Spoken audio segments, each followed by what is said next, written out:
তো বন্ধুরা, চলো শুরু করা যাক আজকের আমাদের এই ভিডিও সেশন।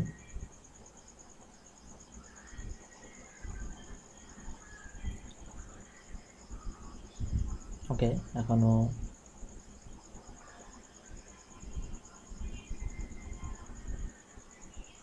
ওকে। তো আজকে আলোচনা করব আমরা বেসিক্যালি স্ট্রেংথ অফ মেটেরিয়াল নিয়ে, এবং এই অ্যালাইড সাবজেক্টগুলো আছে সেগুলো নিয়ে আলোচনা করব। আমি একটু ওয়েট করতে চাইছি আর 2-5 মিনিট, তারপরেই ভাবছি শুরু করব। তো তোমাদের যা কোয়েরি থাকবে সেগুলো তোমরা কমেন্ট সেকশানে জানাবে, আর যদি কোনো জিনিস বুঝতে অসুবিধা হয় সেগুলো কমেন্ট সেকশানে জানাবে।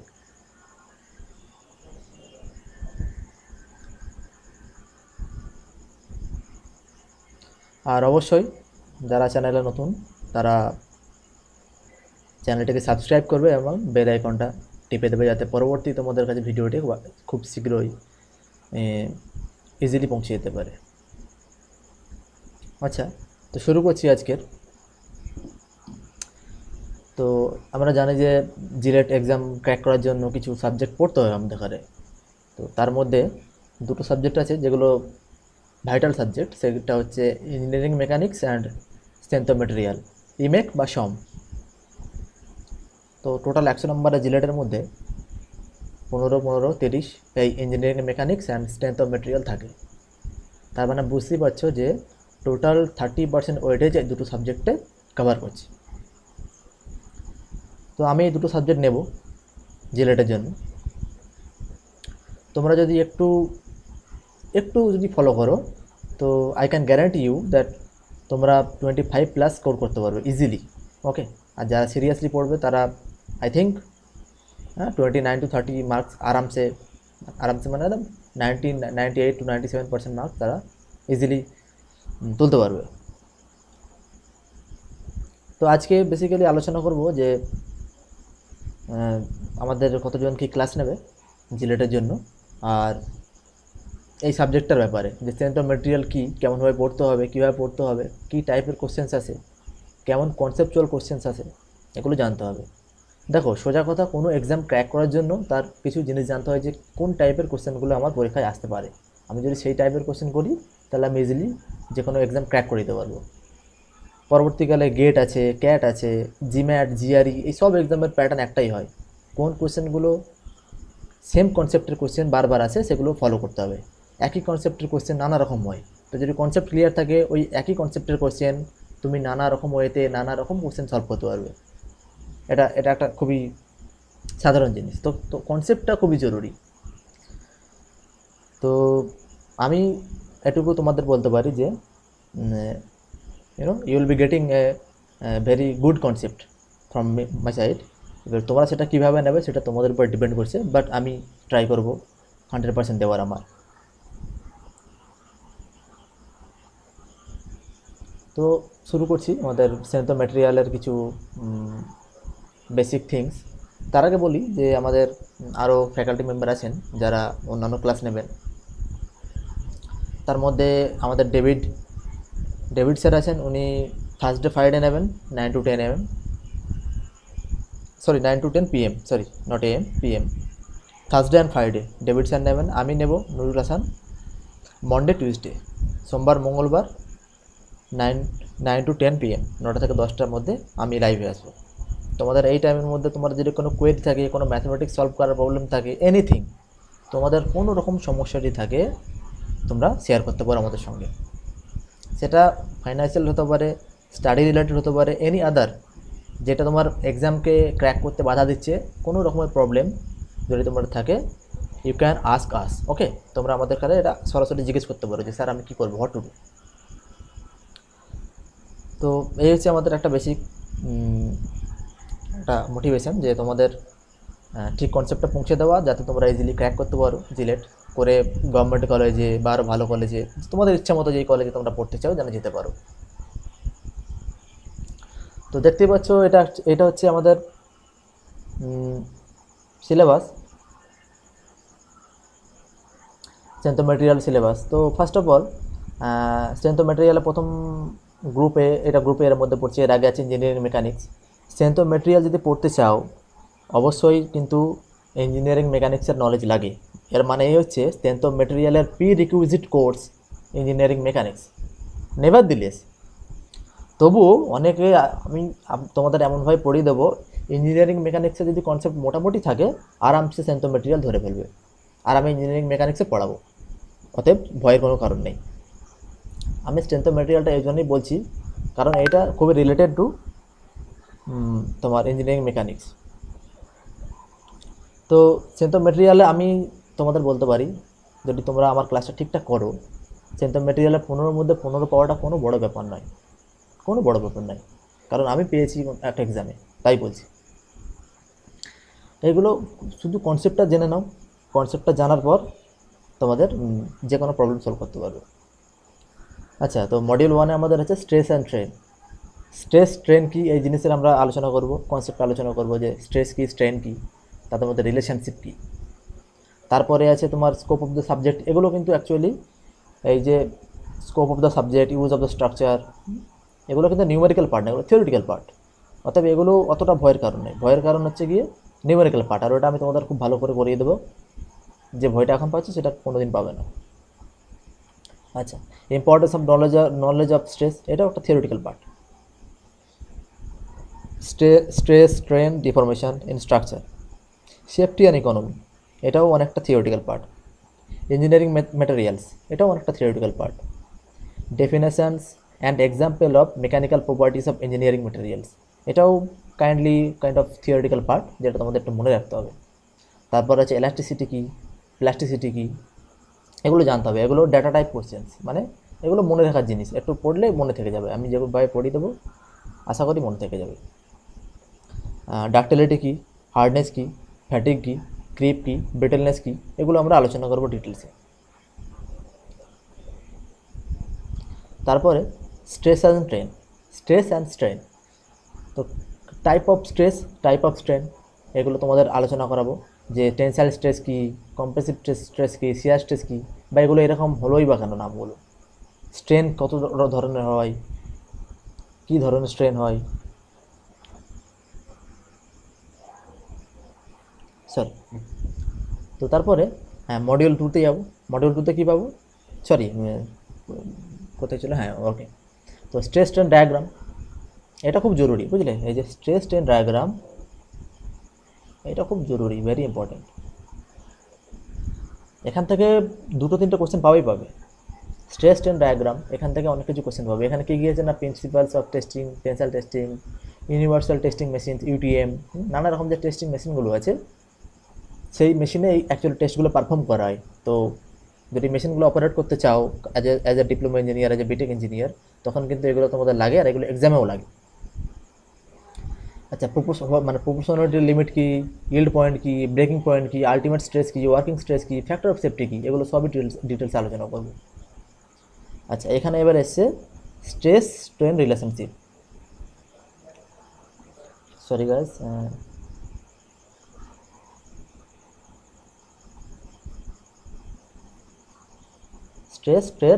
স্ট্রেস আর স্ট্রেনের রিলেশনশিপ কী? দেখো, স্ট্রেস আর স্ট্রেন কিন্তু দুটো জিনিস আলাদা, সম্পূর্ণ আলাদা। স্ট্রেস যেভাবে ডিরাইভ করা হয়, যেভাবে আনা হয়, স্ট্রেন যেভাবে আনা হয়, দুটো সম্পূর্ণ আলাদা ওয়েতে আনা হয়, কিন্তু এদের মধ্যে সম্পর্ক আছে। আর সেই সম্পর্ক নানা রকম সায়েন্টিস্ট নানা রকমভাবে দিয়ে গেছে। এই যে এখানে দেখছো একজন আছে হুকস, এখানে দেখছো যে হুকস বলে লেখা আছে, ইনি একজন সায়েন্টিস্ট ছিলেন, রবার্ট হুক। তো ইনি একজন থিওরি দিয়ে গেছিলেন যে কীভাবে স্ট্রেসের সঙ্গে স্ট্রেন রিলেশনশিপে আছে, সেই রিলেশনশিপের নাম হুকস ল। আর সেখান থেকে জেনারেট হয়েছে ইয়ংস মডিউলাস। ওকে, এটা কীভাবে হয়েছে আমি সব বলবো, সমস্যা নেই। এটা থেকে অনেক অঙ্ক থাকবে, অনেক ম্যাথমেটিক্স থাকবে, সেগুলো সলভ করতে পারবে। তারপরে মডিউলাস অফ রিজিডিটি কী, পয়সন রেশিও কী, এগুলো আলোচনা করব। আচ্ছা, তারপরে মডিউল 2-তে আছে shear force, bending moment diagram. Okay, অনেকে ভাবতে পারো যে শিয়ার ফোর্সের সঙ্গে বেন্ডিং মোমেন্টের কী সম্পর্ক, যে সব আমরা যখনই দেখি যে শিয়ার ফোর্স আর বেন্ডিং মোমেন্ট এই দুটো পরপর থাকে, এই শিয়ার ফোর্স আর এই বেন্ডিং মোমেন্টের কী সম্পর্ক, সেগুলো আলোচনা করবো। কারণ তুমি কোনোদিন শুনবে না যে নর্মাল ফোর্স বেন্ডিং মোমেন্ট, শুনবে না, খুবই কম শুনবে। শিয়ার ফোর্স বেন্ডিং মোমেন্ট এটা খুবই সচরাচর। Definition and type of beam support load, বিমের কী ধরনের টাইপস হয় এগুলো আমরা পড়ব। হ্যাঁ, ওকে। তো এই যে টোটাল যে আমাদের সিলেবাস আছে সেগুলো আমরা ফলো করবো ওয়ান বাই ওয়ান। তো আজকে একটু তোমাদের একটু জাস্ট একটু মানে একটু সাজরা দিই সাবজেক্টের স্ট্রেস অ্যান্ড স্ট্রেন ডায়াগ্রাম থেকে। আচ্ছা, একটা নিউ পেজ আমাকে জেনারেট করতে দাও, just a minute.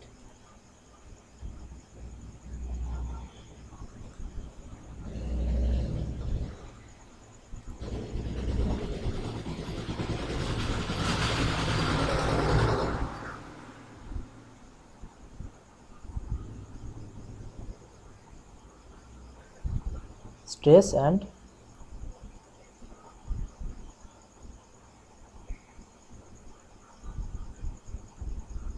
STRAIN strain, stress and strain. তো তোমরা জানো যে সবাই যে গ্রাফটা কেমন হয়, স্ট্রেস স্ট্রেন গ্রাফ। এই এই এই এই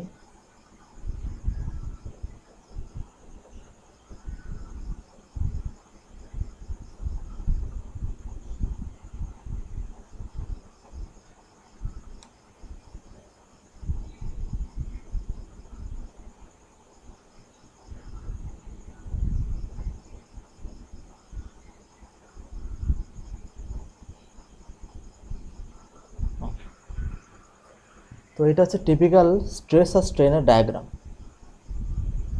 স্ট্রেন, স্ট্রেস। তো কেউ এখানে বলতে পারবে? আচ্ছা, আমি যেটাকে নাম্বারিং করি, এটাকে ধরলাম ও, এটাকে এ, বি, সি, ডি, ই, এফ, জি। ওকে।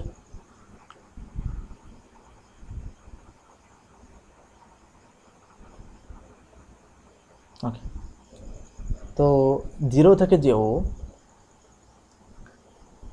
সরি, ও থেকে যে এ, এটাকে বলা হয় প্রপোর্শনালিটি। কেন, ওয়াই? কারণ এই যে এখান থেকে এখানে কার্ভটা গেছে, এটা হচ্ছে লিনিয়ার কার্ভ। ওকে, এই কার্ভের equation y equal to a m x. Okay, এই জন্য এই কার্ভটাকে বলা, এই লিমিট পর্যন্ত এ অবধি পয়েন্টকে বলা হয় প্রপোর্শনালিটি লিমিট। প্রপোর্শনালিটি মানে হচ্ছে y proportional to x or sigma proportional to epsilon. যখন আমরা প্রপোর্শনাল তুলব, sigma equal to some kind of E epsilon. E হচ্ছে constant, constant or slope of the curve. Okay, তাহলে ও থেকে এ অবধি proportionality limit. তারপরে এই যে ছোট্ট পার্ট একটা দেখতে পাচ্ছ এ থেকে বি, এটা কিন্তু দেখো কার্ভ একটা পার্ট না, কার্ভ একটা পার্ট। এই বি পার্টটাকে বলা হচ্ছে এলাস্টিক লিমিট। কি বলা হয়? Elastic limit, elastic limit. এবারে দেখো এলাস্টিক লিমিট কেন বলা হচ্ছে, কারণ এই যে মেটেরিয়ালটা একটা, এটা তো একটা কোনো মেটেরিয়ালের উপর পারফর্ম করা হচ্ছে টেস্টটা। তো যখন এই ও থেকে এ অবধি যাচ্ছে, এলাস্টিক আছে, কিন্তু এই এলাস্টিসিটিটা লিনিয়ার, ইলাস্টিসিটিটা লিনিয়ার, এটাকে বলে লিনিয়ার ইলাস্টিসিটি। আর অ্যাকচুয়ালি তোমরা যখন মেশিন ডিজাইন পড়ো বা আরও সেন্টার মেটেরিয়াল পড়ো, সবগুলো কিন্তু এই লিনিয়ার পার্টের মধ্যেই পড়ে। এই যে ছোট্ট একটা পার্ট এ থেকে বি লিনিয়ার পার্ট, এটা অ্যাকচুয়ালি হায়ার এডুকেশনের জন্য। তোমরা যখন এমটেক করবে বা পিএইচডি করবে, তখন এইটুকুনি আলোচনা হবে, এইটুকুনি পড়াশোনা হবে, এ থেকে বি। এটাকে বলা হয় নন লিনিয়ার ইলাস্টিসিটি। এটা লিনিয়ার নয়, এটা কার্ভ। এটা যে দেখতে পাচ্ছ কার্ভ মতো। তো এইটার equation sigma equal to some kind of square term থাকবে, y equal to x square type curve. So এটাকে বলে ইলাস্টিক লিমিট। তো total up to this point is elastic, here is elastic, এখানেও ইলাস্টিক, এখানেও elastic, এখানে elastic. But এখানে অবধি linear elastic, এখানে অবধি নন লিনিয়ার ইলাস্টিক। তার মানে এই বি পর্যন্ত পুরোটাই ইলাস্টিক। মানে তুমি যদি কোনো মেটেরিয়ালকে যদি এতে নিয়ে যাও, ছেড়ে দাও, ও আবার পূর্ব ব্যবস্থায় ওতে চলে আসবে। তুমি যদি কোনো মেটেরিয়ালকে বিতে নিয়ে যাও, ওকে ছেড়ে দাও, ও কিন্তু আবার পূর্ব অবস্থায় চলে আসবে। ঠিক আছে, কিন্তু বিয়ের পরেই শুরু হচ্ছে মেটেরিয়ালের মধ্যে কিছু অ্যানোমালি। অ্যানোমালি মানে কি, কিছু চেঞ্জেস যেটা মেটেরিয়াল চায় না, নিজের মধ্যে বডিতে চায় না, কিন্তু আমরা ফোর্সফুলি বডির মধ্যে চেঞ্জেসটা এনে দিই। যেমন কি দেখো, এই বি থেকে সিটি যাচ্ছে, লক্ষ্য করে দেখো কার্ভটা চেঞ্জ হচ্ছে।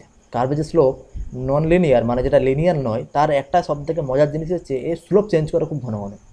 লক্ষ্য করে দেখো, এই যে কার্ভটা আছে এর কিন্তু স্লোপ চেঞ্জ হচ্ছে না, আর স্লোপ কনস্ট্যান্ট এম, এই যে স্লোপ কনস্ট্যান্ট। কিন্তু এখানে দেখো প্রতি পয়েন্টে স্লোপ চেঞ্জ হচ্ছে, এখানেও কিন্তু প্রতি পয়েন্টে স্লোপ চেঞ্জ হচ্ছে। তো এই টোটাল যে পার্টটা, মানে আপ টু এ, মানে এর পর থেকে যে টোটাল কার্ভটা, এটা পুরোটাই নন লিনিয়ার।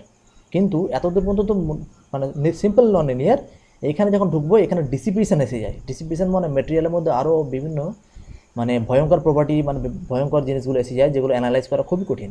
আর এগুলো ইঞ্জিনিয়ারিং অ্যানালিসিস, যখন তোমরা কোনো কিছু ডিজাইন করবে, মানে রিয়েল ওয়ার্ল্ডে, ধরো এরোপ্লেন ডিজাইন করছো বা কোনো মেশিন ডিজাইন করছো, তখন কিন্তু এগুলো কনসিডার করতে হয় আমাদের, নাহলে কিন্তু মেটেরিয়াল ফেল হয়ে যাবে। তো বি থেকে সি, সি পয়েন্টটাকে বলা হয় আপার ইল্ড পয়েন্ট। ইল্ড মানে কি, হোয়াট ইজ কল্ড ইল্ড, কে বলতে পারবে? কই আমার কমেন্ট সেকশানে লিখে বলো যে ইল্ড মানে কি, জাস্ট মানেটা বললেই হবে, ইল্ড মানে কি। আর তোমরা যেটা আমি বললাম সেটা বুঝতে পারলে তো?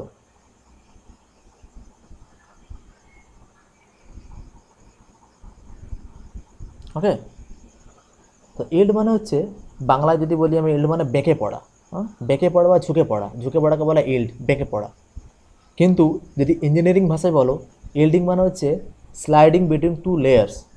স্লাইডিং বিটুইন টু লেয়ার্স, একটা মেটেরিয়াল, ধরো এটাকে আমি ধরছি,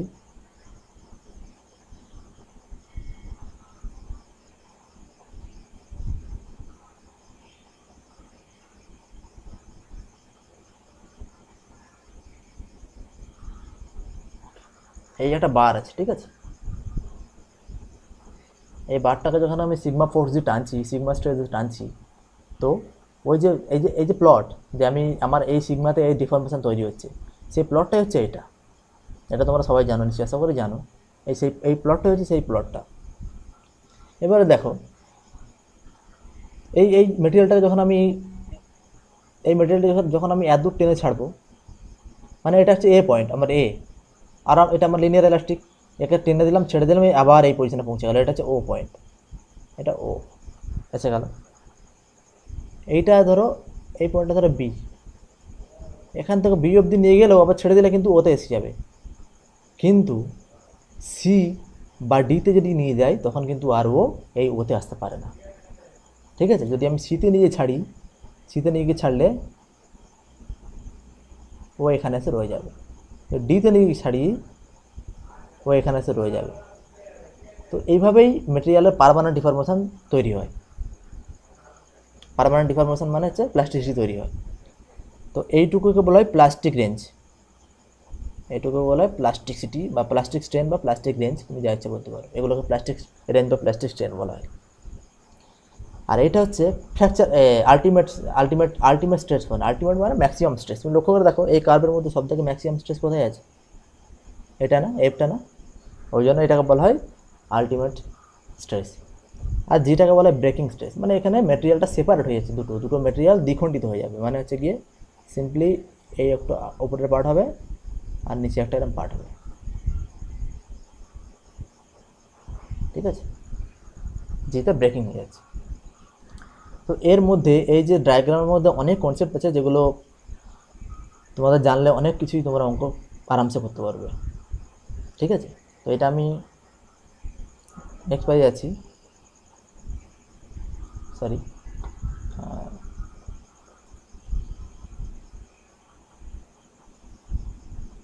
অ্যাড পেজ। তো তোমরা জানলে যে কীভাবে স্ট্রেস ডায়াগ্রামটা আমাদের আঁকতে হয়। তো আমি আরেকটা জিনিস আলোচনা করতে চাই। তোমরা তো সবাই জানো যে স্ট্রেস, স্ট্রেস কি, আশা করি জানো। যদি কেউ বলতে পারে তো খুব ভালো হয়। তোমরা কি ব্যাপারটা বুঝতে পারছো কীভাবে কী হচ্ছে, যে স্ট্রেস কি, স্ট্রেন কি? যদি বুঝতে পারো তাহলে একটা কমেন্টে জানিও। ওকে, তো চলে যাই স্ট্রেস আর স্ট্রেন। প্রথমে বলি যে স্ট্রেস, হোয়াট ইজ স্ট্রেস?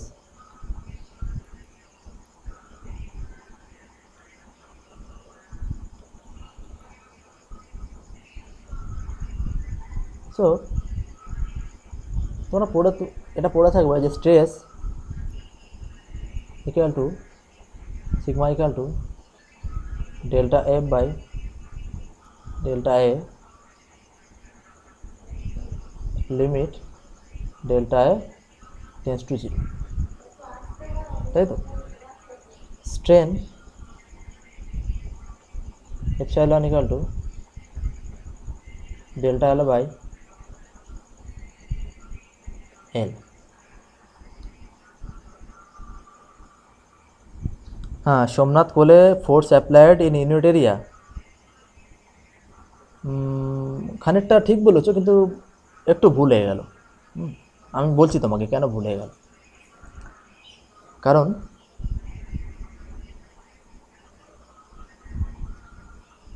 এটা একটা বডি আছে, ধরো নিচে আমার ফিক্সড বডি আছে, তুমি এখানে একটা ফোর্স দিলে এফ, তাহলে সিগমা কত হবে? এফ বাই এ ডাইরেক্টলি বলা যায় কি না? অ্যাকচুয়ালি এটা হবে, কিন্তু কেন হবে এটা সেটা আমি বলছি। এটা কারণ এইরকম বডির ক্ষেত্রে প্রযোজ্য। এটা কিন্তু যদি বডিটা বাঁকা হতো, মানে ধরো এরকম হতো, ধরো বডিটা এরকম এরকম এরকম এরকম আছে, ঠিক আছে? এখানে ফিক্সড আছে বডি আমার, এখানে এফ কাজ করছে, তাহলে এই যে সেকশানে, এই সেকশানে এ সেকশানে স্ট্রেস কত হবে? এফ বাই এ নাকি আরও বেশি কিছু? কি স্ট্রেস হবে এখানে? এফ বাই এ হবে নাকি? না, এখানে এফ বাই এ শুধু হবে না, এখানে আরও একটা স্ট্রেস অ্যাড হবে, যেটা বেন্ডিং স্ট্রেস। তো সে শুধুমাত্র এফ বাই এ মানে যে স্ট্রেস মানে force applied by unit area, ঠিক নয়। আমি বলছি স্ট্রেসটা কী তোমাকে, ঠিক আছে? তোমার মধ্যে ক্লিয়ার কনসেপ্ট এসে যাবে। তো এই যে আমার যে ফোর্সটা আমি এখানে অ্যাপ্লাই করলাম, এই ফোর্সটা কী করবে? ট্রাই করবে এই বডিটাকে কী করা ট্রাই করবে? এটাকে কম্প্রেস করা ট্রাই করবে, ছোটো করা ট্রাই করবে। যেহেতু ফোর্স অ্যাপ্লিকেশন করছি তাই ছোটো করার চেষ্টা করবে। কিন্তু এর যে মেটেরিয়াল আছে, ভেতরে যে পয়েন্ট আছে, যে তোমার এর যে মানে এর যে অ্যাটমিক যে জিনিস স্ট্রাকচারগুলো আছে, অ্যাটমিক যে ফোর্সেস আছে, তারা কিন্তু এটা রেজিস্ট করবে, ঠিক আছে? ধরো আমি যেটা একটা লেয়ার ধরি এরকম, ঠিক আছে? এই লেয়ারে অসংখ্য এরকম একটা একটা কণার জন্য, একটা একটা অ্যাটমের জন্য এরকম ফোর্স জেনারেট হবে। এটা ধরো R1 R2 R3, অসংখ্য অ্যাটম আছে, তারা সবাই রেজিস্ট করবে, তাদের ডিফরমেশনটাকে বাধা দেবে। তো টোটাল যে summation of R equal to R1 plus R2 plus dot dot dot, সমস্ত ফোর্স মিলিয়ে তো আর হচ্ছে। আরটা মানে কি হচ্ছে? আর মানে হচ্ছে রেজিস্টিং ফোর্স, আর রেজিস্টিং ফোর্স।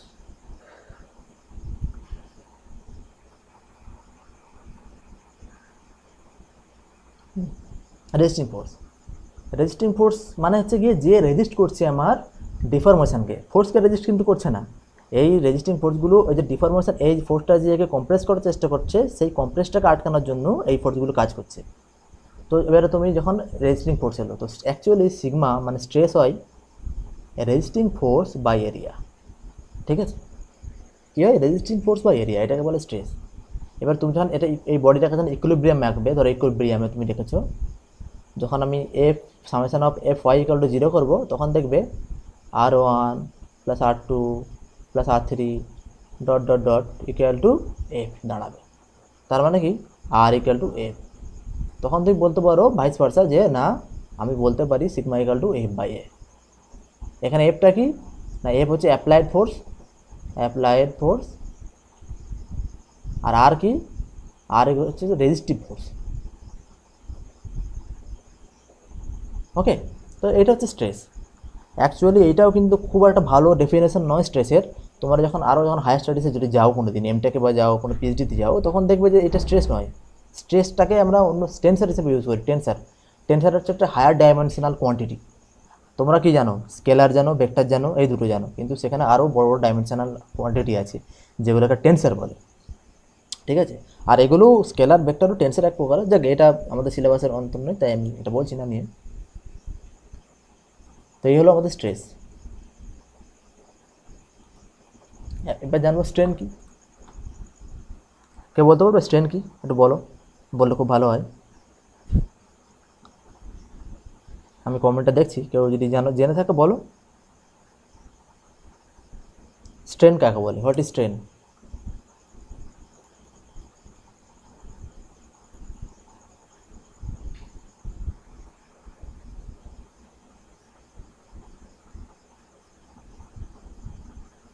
যদি কেউ জেনে থাকো বলো, প্লিজ বলো।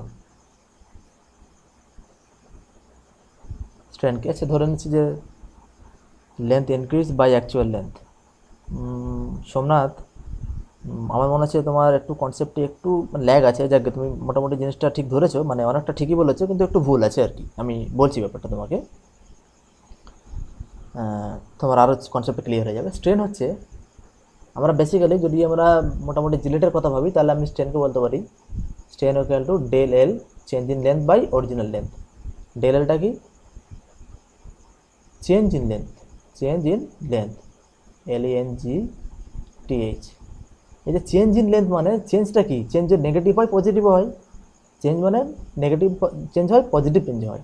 পজিটিভ চেঞ্জ মানে হচ্ছে ডেল এলটা হচ্ছে কি ইনক্রিজ হচ্ছে, মানে আমার ধরো এই বারটা আছে, একটা বার আছে, ঠিক আছে, এদিকে ফিক্স করা আছে, আমি এদিকে ফোর্স দিচ্ছি, তাহলে কি বডিটা আমার বাড়বে না?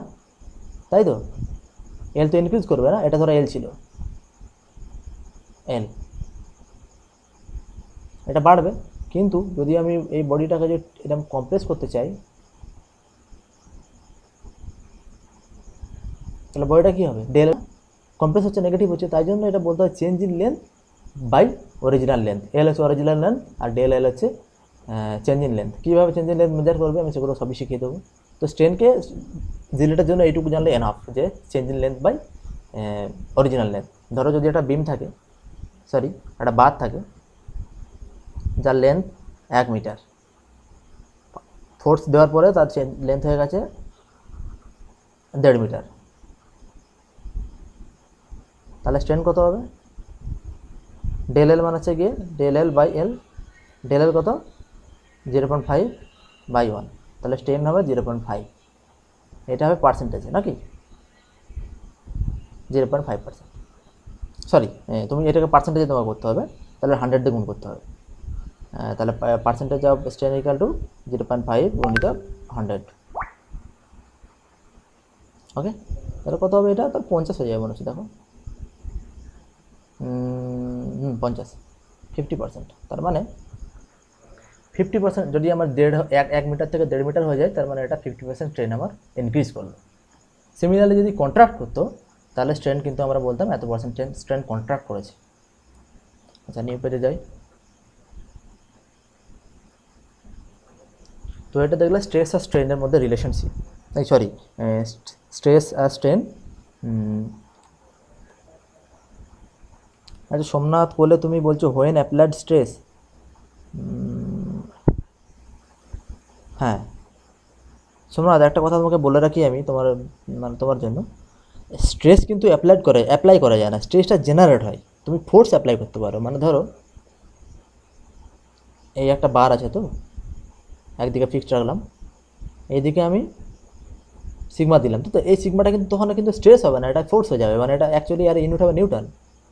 ঠিক আছে, তুমি ফোর্স দিলে তবে স্ট্রেসটা এর মধ্যে জেনারেট হবে। আমি বললাম না স্ট্রেস হচ্ছে রেজিস্টিং ফোর্স, তো রেজিস্টিং ফোর্স তো এর মধ্যে জেনারেট হবে না, ওই জন্য স্ট্রেসকে অ্যাপ্লাই করা যায় না, স্ট্রেসটা জেনারেট হয়। তুমি অ্যাপ্লাই করতে পারবে ফোর্স এফ, এটা এই যে সিগমা হবে, আর এর একক কিন্তু নিউটন এসে যাবে।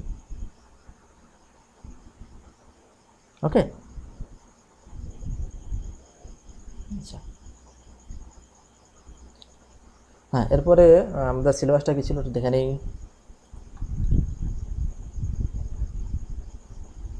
ওকে, ইলাস্টিসিটি, প্লাস্টিসিটি।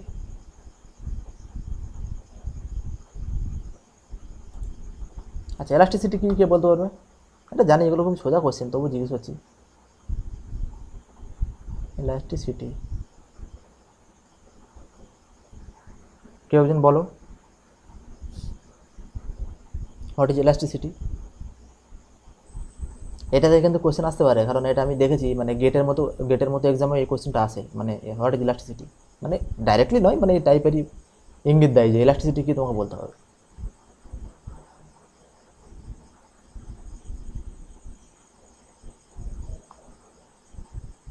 ইলাস্টিসিটি হচ্ছে একটা মেটেরিয়াল প্রপার্টি, ম্যাটেরিয়াল ধর্ম, এই যে বলেছিলাম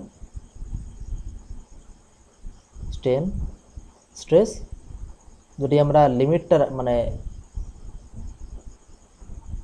প্রপোর্শনাল লিমিট অবধি রাখি, প্রপোর্শনাল লিমিট ও এ, এই যে স্লোপ না, এই স্লোপ সিগমা বাই ই বা D sigma by D epsilon, এইটা হচ্ছে কি তোমার এলাস্টিসিটি, এইটাই হচ্ছে গিয়ে এলাস্টিসিটি বলে। এই যে কনস্ট্যান্টটা, একেই এলাস্টিসিটি বলে, একেই ইয়াংস মডিউলাস বলে, হ্যাঁ, একেই ম্যাটেরিয়াল কনস্ট্যান্ট বলে অনেক সময়, বা অনেক সময় একে ইলাস্টিক কনস্ট্যান্টও বলে। তো যদি তোমার কোনোরকমভাবে, আচ্ছা আমি এখানে একটা ম্যাথমেটিক্সে ঢুকে যাচ্ছি, তো আমি এখন ম্যাথমেটিক্সে ঢুকতে চাইছি না, মানে d sigma by D epsilon equal to E যদি হয়, তাহলে d sigma equal to E d epsilon, এই সূত্রটাও কাজে লাগবে অনেক সময়, ঠিক আছে। দেখ এটা ম্যাথমেটিক্স, এটা আমরা যখন কোর্সে ঢুকবো তখন আমরা এটা পড়বো যে sir D sigma equal to E epsilon, E into D epsilon করে আমি কী লাভ পাবো, কী করবো, কোন অঙ্ক করতে পারবো, সেগুলো আমি পরে আলোচনা করবো।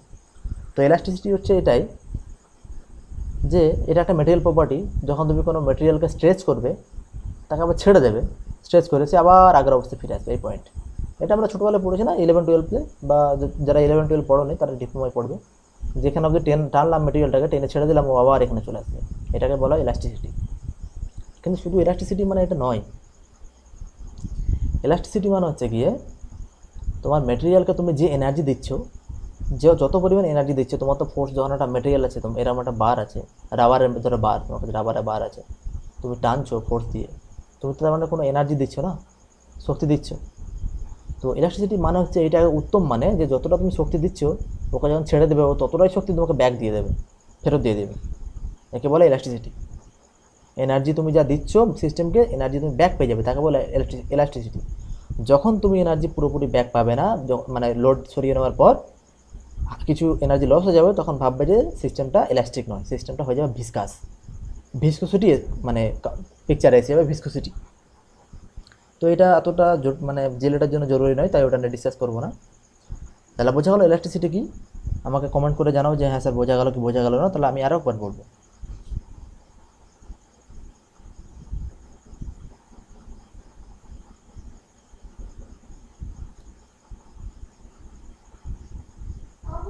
ওকে, আমি ধরে নিচ্ছি যে তোমরা সবাই বুঝে গেছো ইলেকট্রিসিটি কি। এবার বলো তো প্লাস্টিসিটি কি?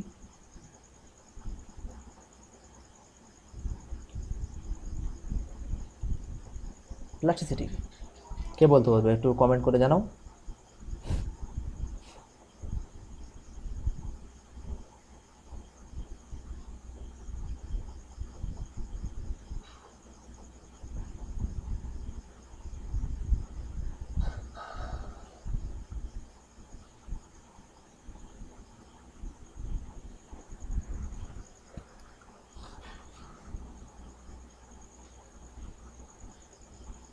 প্লাস্টিসিটি কি বলতে পারবে কেউ? আচ্ছা ঠিক আছে, আমি বলে দিচ্ছি। দেখো প্লাস্টিসিটি মানে হচ্ছে, তোমরা যে দেখছো না, এই যখন কার্ভটা যখন এরকম বেঁকে যায়, এই মাগুলো খানিকটা, সরি এখান অবধি গেল, তারপরে এই এই এই এই এই হয়ে গেল, এদিকে আছে। তো এই যে আমার এখানে ইল্ড পয়েন্ট তৈরি হচ্ছে, upper yield point, lower yield point, এখান থেকে যদি মেটেরিয়ালকে ছাড়ি, মেটেরিয়ালটা কীভাবে এগোবে? এই পথে এগোবে। এইটা জানো তো যে এই পাত্রা কীভাবে আমরা বিচার করি, এই যে পাত্রা আড়ভাবে এগোবে কেন? মনে রাখবে, কোনো এই যখন তুমি স্ট্রেন কার্ভ আঁকবে, আমি এটা ডিটেলসে পরে বুঝিয়ে বলবো যে কেন হচ্ছে এটা। সবসময় যখন তোমরা মেটেরিয়ালকে আনলোড করবে, মানে এখানে মেটেরিয়াল আদূর নিয়ে গেলে, লোড দিলে, তারপরে ওটাকে আমি এখান থেকে এখানে নিয়ে আসবো, সবসময় এই যে লাইনটা হবে না, এই লাইনে প্যারালাল লাইন হবে। ধরো এখান থেকে তুমি আনলোডিং করবে, তাহলে এই লাইনটা, আনলোডিং লাইনটা এটা। তো লক্ষ্য করে দেখো, যদি এখান থেকে মেটেরিয়াল ছেড়ে দিতাম, ও তাহলে এই পথে ব্যাক করতো, ব্যাক করে জিরো পৌঁছে যেত, তাহলে কোনো স্ট্রেন ছিল না। কিন্তু যখন তুমি এখান থেকে ছাড়ছো, দেখো এই যে একটা স্ট্রেন রয়ে গেছে, এই স্ট্রেনটাকে বলা হয় প্লাস্টিক স্ট্রেন। আর এটা কেন হয়? এর অনেক কারণ আছে, আর এর 100খানা কারণ আছে, ঠিক আছে। ম্যাটেরিয়ালসের মধ্যে অ্যাটমিক ডিসলোকেশান, হ্যাঁ, atomic force mismanagement, lattice mismanagement, lattice orientations, নানা রকম চেঞ্জেসের জন্য এই জিনিসগুলো ঘটে। তার মানে এবারে তোমাকে যদি কেউ জিজ্ঞেস করে যে হোয়াট ইজ প্লাস্টিসিটি, তুমি বলবে যে যখন একটা স্ট্রাকচার আছে এরকম, আমি লোড দিচ্ছি একটা এফ, যখন আমি লোডটা সরিয়ে নেব, একটা সার্টেন লোড দেওয়ার পর লোড সরিয়ে নেব, আমি দেখব যে শেপটা আগের মতো নেই, মানে শেপটা ধরো এরকম হয়ে গেছে, এরকম হয়েছে, আগের মতো শেপ নেই, শেপের মধ্যে চেঞ্জ এসেছে, শেপের মধ্যে পরিবর্তন এসেছে, তখন আমরা বলবো যে স্যার প্লাস্টিসিটি ইনডিউসড, মানে প্লাস্টিসিটি ওর মধ্যে জেনারেট হয়েছে। মানে যতটা পরিমাণে আমার ম্যাটেরিয়ালটা ইনিশিয়াল সাইজ সভ্য ছিল, সাইজ বডি ছিল, সেটা কিন্তু লোড সরানোর পর কিন্তু পুরোপুরি আসবে না, তাকে বলে প্লাস্টিসিটি। বোঝা গেল? আর সেকেন্ডভাবে যেটা আরও অ্যাকুরেটলি,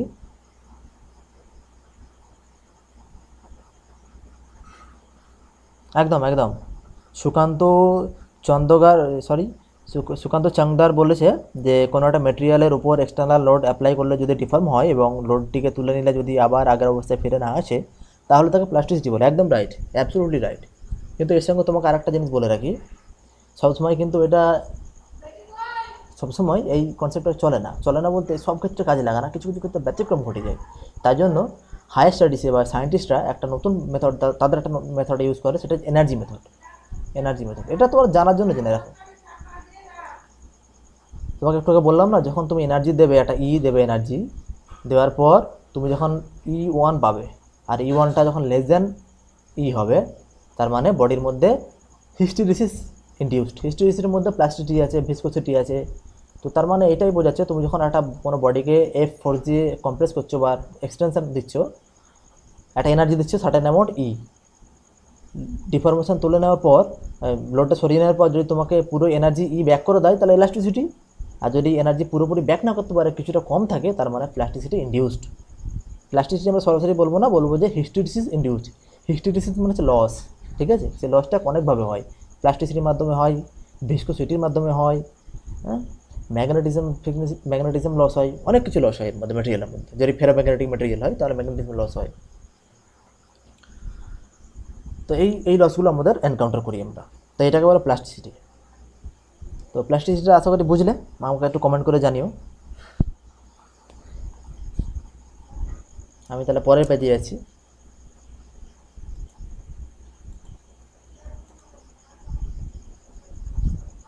আচ্ছা, আমাদের আর পরের পার্টটা কী ছিল?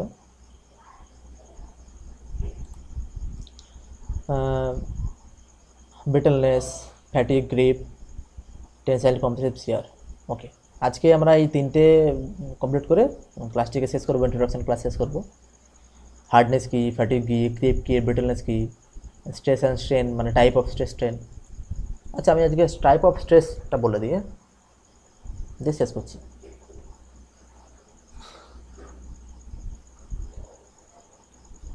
টাইপ অফ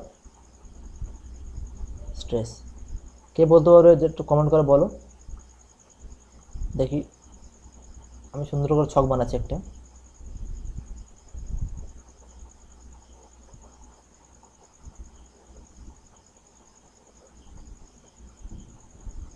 কে বলতে পারবে স্ট্রেস কত প্রকারের?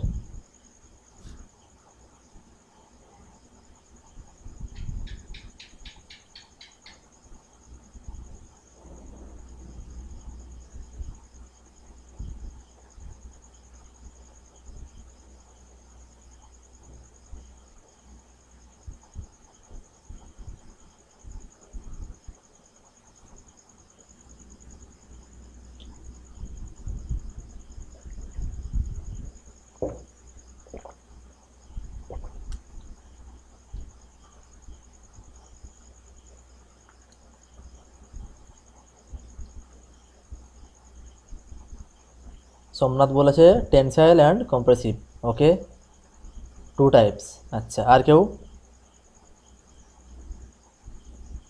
Tensile stress, compressive stress. আচ্ছা আচ্ছা, ঠিক আছে, আমি বলে দিচ্ছি। তোমরা ঠিকই বলেছো, মানে ঠিকই বলেছো, মানে একটা পার্ট বলেছো। আমি তোমাদের সুন্দরভাবে দেখিয়ে দিচ্ছি। নর্মাল স্ট্রেস,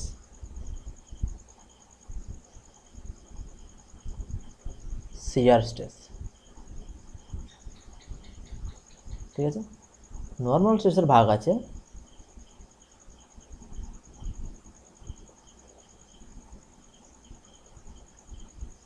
টেনসাইল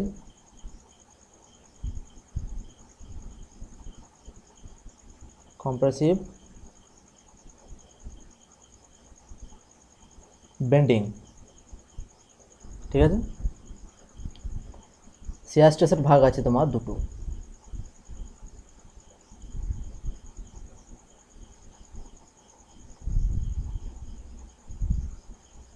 ডাইরেক্ট শিয়ার, টরশনাল শিয়ার, টরিশনাল শিয়ার। তাহলে বোঝা গেল কতগুলো স্ট্রেস হয়। টোটাল স্ট্রেস হয়, একটা হচ্ছে নর্মাল স্ট্রেস, একটা হচ্ছে শিয়ার স্ট্রেস। নর্মাল স্ট্রেসের আন্ডারে আছে টেনসাইল কম্প্রেসিভ বেন্ডিং, শিয়ার স্ট্রেসের আন্ডারে আছে ডাইরেক্ট শিয়ার অ্যান্ড টরশনাল শিয়ার। এই সবগুলো স্ট্রেস কীভাবে অ্যাক্টিং করে, কীভাবে কোনো বডির উপর অ্যাক্ট করে, কীভাবে কাজ করে, কীভাবে মেজার করতে হয়, আমি সব দেখিয়ে দেবো আমাদের পরের ক্লাসে।